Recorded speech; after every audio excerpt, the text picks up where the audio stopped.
අපිට ඌව ඉක්මනට විනාශ කරලා දාන්න වෙනවා. ඒ ඉනාකියෝ ඉක්මනට බලන් ඉන්නේ නැතුව පහර දෙනවා. මං තමුසෙලාට යන්න කීවද කියලා. ඒක නම් රුකුලයක ටච් කරපු ලැජ්ජාවක් කියලා හිතෙනවා. ගයි සෙට් එකන මක බෑවිලා ඵලයන් කරගෙන නැති කහල ගොඩවල්. මෙච්චර සෙට් එකක් විනාශ වුණාද මේ ෂෝ ප්ලෑන් එකේ පොඩි එකෙක් අතින්.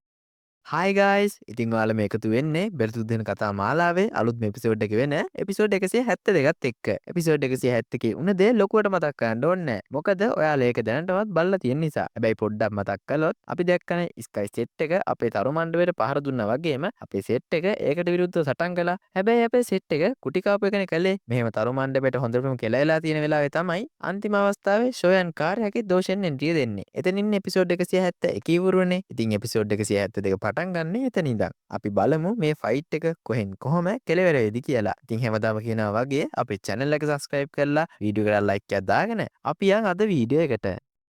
යාළුවනේ මෙතනදියන් කියනවා තරු මණ්ඩපේ වටපිටාව ගොඩක් හොඳයි සාමදානෙන් සැතපෙන්න. ඉතින් මං උඹලගේ රොහන් ටික මෙතන හදලා දෙන්නම්. යාළුවනේ යන් මෙහෙම කීවම ගුයුව බයෙන් වගේම පුදුමෙන් කියනවා අවුරුද්දකට කලින් මේ පොඩි එකා හිටියේ තරු 9 දවුසුන් මට්ටමේ. දැන් ඔහු ඇත්තටම දවුෂෙන් වලට බේක් තු කරලා අපිට ඌව ඉක්මනට විනාශ කරලා දාන්න වෙනවා. මෙහෙම කියලා ගුයුව අන්ඩබල්ටත් පහර දෙන්න කියාගෙන 10000 soul heavenly lock. එහෙම නැත්නම් දසදහසක් ආත්ම සිරකිරීමේ ප්‍රහාරය පාවිච්චි කරලා යන්න පහර දෙද්දී අපේ යන්නම් කිසිම බයක් නැතුව ඒකට ලෑස්ති වෙද්දි දැක්කද චායිරින් යන් ගැන බය වුණ විදිය. ඉතින් මෙතනදී යන්නයාගේ අලුත් ටෙක්නික් එකක් වෙන ඇංග්‍රි බුද්ධ රීඉන්කානේෂන්.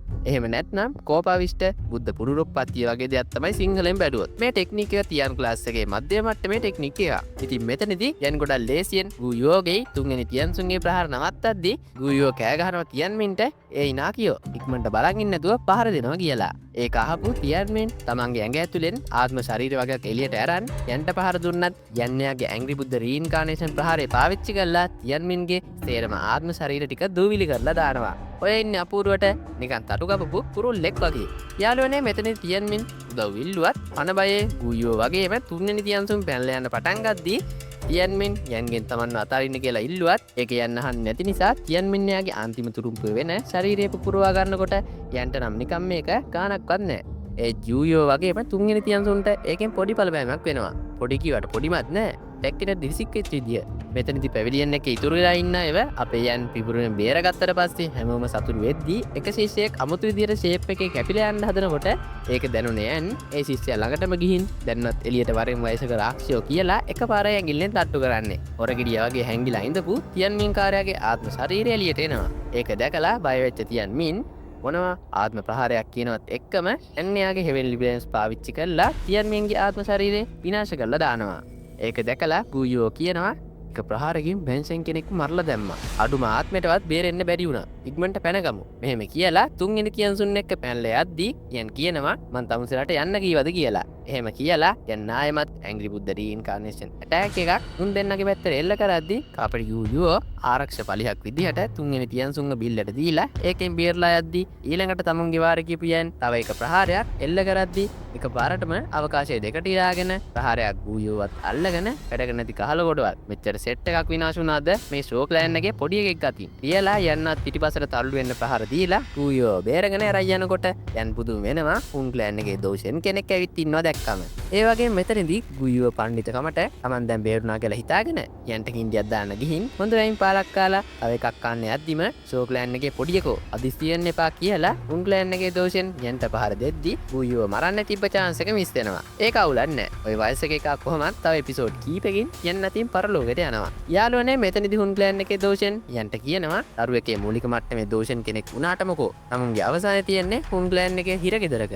අනික තමුසට අමතක වුණාද? තමුන්ගේ තාත්තා ඉන්නේ අපි ළඟ කියද්දිම යන්ට තරහකින් කියනවා අමුසර ඔච්චර හයියක් තියෙනන් දුවන් නැතු වෙනා මූන්ට මූණ. ඉතින් යන් කියපු දේ අහන් ඉඳලා හුන් ප්ලෑන් වලට කියනවා තාත්තව බේර ගන්න ඕන නම් හුන් රෙල්ම් එකට එනවා. මං එතන තමුන් එනකම් බලන් ඉන්නවා. මෙහෙම කියලා පොර එතනින් මාරු වෙනවා. මේත් එක්කම යන්න දිස්ත්‍රාණ කරගන්නවා අද නෙමෙයි. අවදා හරි ඔය තැනට මං යන එකේ යනවමයි කියලා. ඔන්න සටන් ඔක්කොම ඉවරුණාට පස්සේ තමයි යන් තරු මණ්ඩපයට වෙලා තියෙන විනාශය බලන්න එන්නේ. යාළුවනේ නවල් එකේ නම් තිබ්බේ මුලින්ම යන් තරු මණ්ඩපේ අපේ ටීම් එකට එහෙම පිල්ස් දෙනවා කියලා.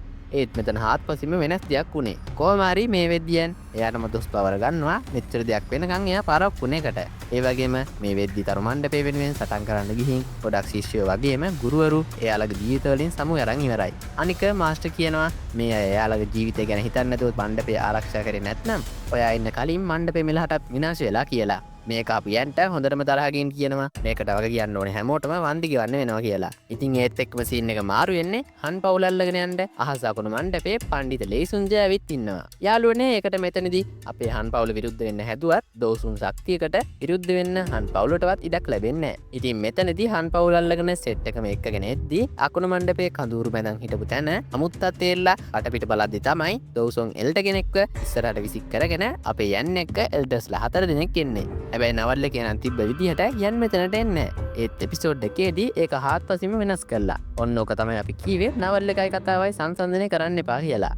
යාළුවනේ මෙතනදී යන්න අකුණු මණ්ඩපයට ඕනේ තමුන්ලගේ මණ්ඩපේ ඉක්මනට විනාශ කරගන්නති කියලා ලොකු පීඩනයක් එල්ල කරද්දි තමයි ලේසුන්ජ දැනගන්නේ දැන් දෝෂෙන් ගිහින් කියලා. ඉතින් කෙලවිලා ඵලයන් කිව්ව ලේසුන්ජ කියනවා ෂෝයන් ආවේගයට හිතන දේවල් කරන්න ලෑස්ති වෙන්න එපා. අන් පවුල ඉන්නේ මගේ අතේ. තමුන්ට බය නැද්ද? එයාලගේ ජීවිත ගැන කියලා කියපු එක තමයි ලේසුන්ජ කරගත්තු මෝඩම වැඩේ. තමුන් එනවාද මාව බ්ලැක්මේල් කරන්න කියලා යන්න හද්දි ආයෙමත් ස්කයි සෙට් එකයි අයිස්ටිව වොලි එකයි ඉස්සරහට දාලා ලේසුන්ජ අපේ යන්න බය කරන්න හදනකොට ස්කයි සෙට් එකට මක බැවිලා ඵලයන් කිව්වයන් දෝෂෙන් වල ඉඳලා දෝසුන් වල ඉන්න ලේසුන්ජ වෙනුවෙන් විශේෂ ආයුධයක් වෙන රූල් එක පාවිච්චි කරනවා. ඒක නම් රූල් එක ටච් කරපු ලැජ්ජාවක් කියලා හිතනවා. ඒත් රූල් එකේ අලුත් වෙනුම පෙන්වන්න ස්ටුඩියෝ එක උත්සාහ කරා වෙන්නත් පුළුවන්. කොහොම හරි පරණ තරහත් එකතු කරන් යන් ලේසුන්ජට රූල් එකෙන් පහර දීලා රූල් එක බිම ගහද්දි සීසන් 5ක් වෙනකම්ම ගල් ගොඩක් විදියට තිබ්බ රූල් එක අන්තිමට පට්ට ලස්සන කඩුවක් විදියට වෙනස් වෙනවා. ඊළඟට පේචයන්ගේ කතාව ඉවරයක් කරලා දානවා.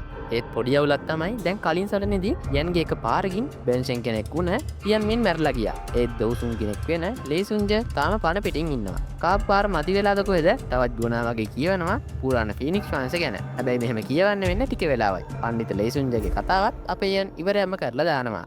යාළුවනේ මේ ඔක්කොම ඉවර වෙලා හන් පවුලටත් බෙහෙත් දීලා අකුණු මණ්ඩපේ බල ප්‍රදේශ හන් පවුලටම බලා ගන්න දෙනවා. ඒ වගේම යන් ඊළඟට යන්නේ යන්මින් සෙට් එක සහ අයිස් රිවර් වෝල් එකට කියලා පෙන්නද්දි එපිසෝඩ් එකක් මෙතනින් ඉවර වෙනවා. යාළුවනේ ඇත්තටම මේ එපිසෝඩ් එක ගැන කිව්වොත් ටිකක් අවුල්. මොකද නවල් එකට වඩා ඇත්තටම හාත්පසින්ම වෙනස් විදිහට තමයි තියෙන්නේ. ඒ වගේම මට නම් තේරෙන විදිහට කතාව ඉක්මනට ඉවර කරන්නයි ස්ටුඩියෝ එකට ඕන වෙලා තියෙන්නේ. යාළුවා මොකද හිතන්නේ? යටින් කමෙන්ට් එකක් දායමු. එහෙනම් ඉතින් channel එක subscribe කරන් වීඩියෝ එකට like එකක් දාන්න කියලා මතක් කරන ගමන් අදට අපි ගිහින් එන්න. අපේ යාළුවා හැමෝටම ජය වේවා.